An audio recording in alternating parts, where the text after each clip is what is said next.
Music maker Graham here from the recordingrevolution.com, and welcome back to the Mixing with Compression video series. Glad to have you. In today's video, I'm going to talk about one of my favorite little techniques for you, talking about stacking compressors. Again, the whole goal of this video series is to help you understand not only what a compressor does, but how to utilize it in a real practical way in your mixes so you get the sounds that you want. You know compressors can do really cool things. You know that all your favorite mixing engineers are using compressors, but maybe you've ruined a mix with a compressor. Maybe you know compression can help your vocal, but anytime you use it, it just sounds like it's squashed, or you can hear the pumping, or it sounds a little too affected in a way that you don't like. Well, today's video is going to help you with that. The idea here is vocals are a great thing to show the power of compression because they're so dynamic. They're all over the place. Just look at this this example of a vocal here. You know, you've got peaks that are all the way up here. And you've got, notes being held out that are way down here. That's a ridiculous gap in peak volume. So dynamic. That would be the word. It's all over the place. So you want to rein them in. Otherwise, you won't hear every word. When you listen to a song on the radio, or you listen to your favorite records by your favorite artists that have vocals, you can hear every word. And there's two reasons why. One is vocal automation, which we're not covering in this series, but I've covered before, and it's helpful. But number two, and the most important one really, is compression. Every vocal that I'm aware of has touched some compression along the way, either in the recording phase and or in the mixing phase, because the goal of the song is to let the vocals cut through so you hear the lyric and that you hear the quiet whisper and the loud scream. And that's just not natural. Over a loud group of musicians, there's no way to hear all the vocals that way. That's why compressors are used all the time in the background to make it sound consistent and upfront.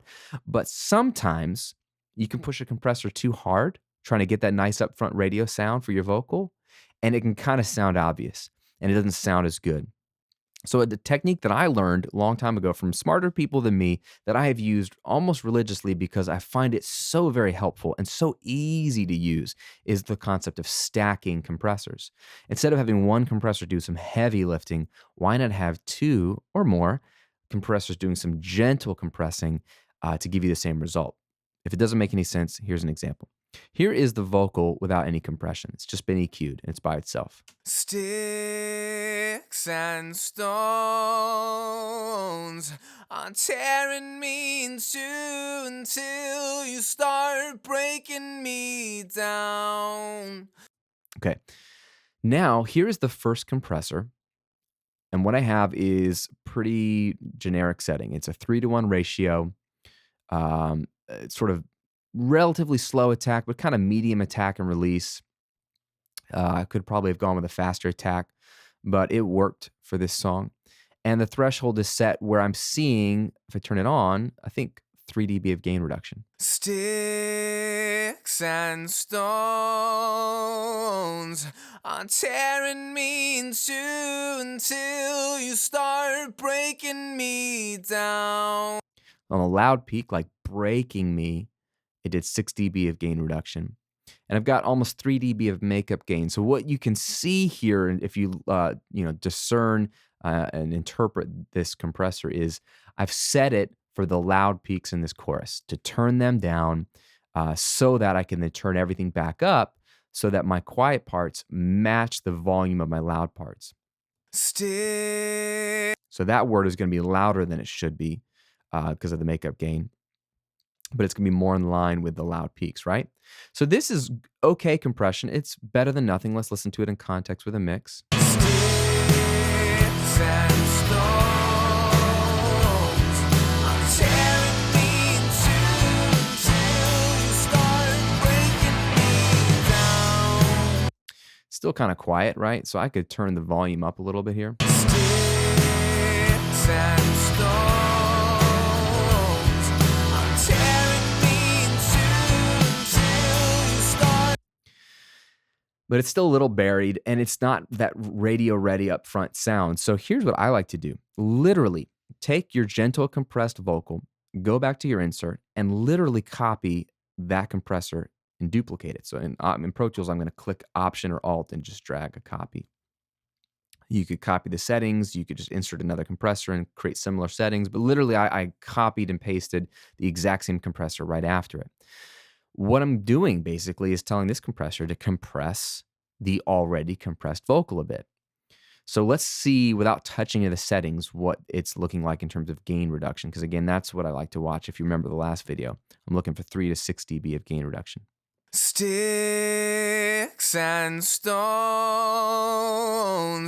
are tearing me in two until you start breaking me down. Gain reduction looks good. The output gain is a little too loud. It's just overall making everything louder. I don't necessarily need to make everything louder as much as I need to make everything more upfront. So let's try 2 dB of gain reduction. Sticks and stones. All right, too little. So let's half the difference, do 2.5 dB. Sticks and stones are tearing me in two until you start breaking me down. Cool. So what I've done now is created another compressed setting that's compressing the compressed vocal already. So what I want to do is bypass the 2 compressors right here, and then you'll be able to hear the difference that it makes. Sticks and stones are tearing me in two until you start breaking me down to my bones and fill me with spirit, sword, shield, and armor. It's right up front. Every syllable, every vowel, every word is like the same kind of upfront, consistent volume, which is the goal in most modern pop, rock, any kind of country, hip hop. You need that vocal to just be up front. So this is okay. And the good thing is neither of these compressors is working hard at all. At most, each one's doing 6 dB of gain reduction, which is a pretty subtle setting. So let's listen to it in the mix. And stones are tearing me in two until you start breaking me down. See, overall, those guitars and organ and bass and drums, I can hear every word as if it's the same volume. Take away the 2 compressors. Sticks and stones are tearing me in two. Right here, you really lose it. Tearing me in 2 until you start. Because those are just quieter vowels, right? But you bring the compressor in. Both compressors, I should say. Sticks and stones are tearing me in two until you start. Huge difference. I can hear that now. And also, did you notice the little run here, sticks and stones? Stones, where it falls off. You lose that here without the compressor. Listen to the end of this word.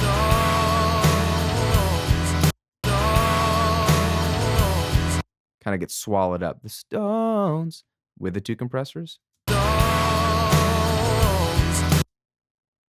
It sounds like the stone part is the same volume, but now I can hear it where it rolls off a little run. That is the power of compression, and that is the power of 2 compressors on a vocal doing neutral settings. So here's what I'd love for you to do. On your next mix, pull up your vocal, grab your favorite compressor, get a nice gentle, again, 2-to-1, 3-to-1 ratio, medium attack and release, or just play with the attack and the release till it's pumping the way you like. That doesn't really matter because every vocal will be different. Set the threshold till you're seeing that 3 to 6 dB of gain reduction like we looked at in the last video. And then when you get that sort of nice compressed sound, do it again. Copy that or duplicate that compressor right below it. And then all you need to do is make sure that the gain knob is set at the optimal place so you're not making it just louder with the next compressor necessarily, although you can if you want, but that you're just compressing, and that's the most important thing. Then you'll have that nice upfront radio-ready vocal sound. Now, before you go, I have something for you. I want you to be able to remember all these tips, all these suggestions, all these rules of thumbs, all the knobs, and understanding all the back end of a compressor, and have it all in one easy to access place. And so what I've done is put together a 7-step checklist. This is a PDF that you can download, pull up on your phone, your tablet. You can be like me and print it up old school, have it on your desk so you can make notes, so that when you're mixing, you have something to reference and you can call to mind all these ideas and all these methods without having to open up another video and watch these things again, okay? I want to make it fast and easy for you. So I've put this all together as a free download. My gift to you, just go to compression7.com, and that's where you'll be able to find the 7-step compression checklist that I've put together. Super easy, super practical. I think it'll help you. I really wanted to reinforce all the things that you're learning in this series and make it easier for you to have it stick in your mind on your next song. So again, the link is here in the video and below in the description. Just go to compression7, like the number 7, compression7.com, and download your free PDF of the 7-step compression checklist as my gift to you. Thanks for watching. Thanks for subscribing to the videos. Hopefully these are helpful to you. And leave me a comment below the video and let me know, after you get your compression checklist, if you are using stacked compressors on your vocals. And if so, what tips and tricks have you found to get that to really, really work for you in a mix? I will see you on the next video.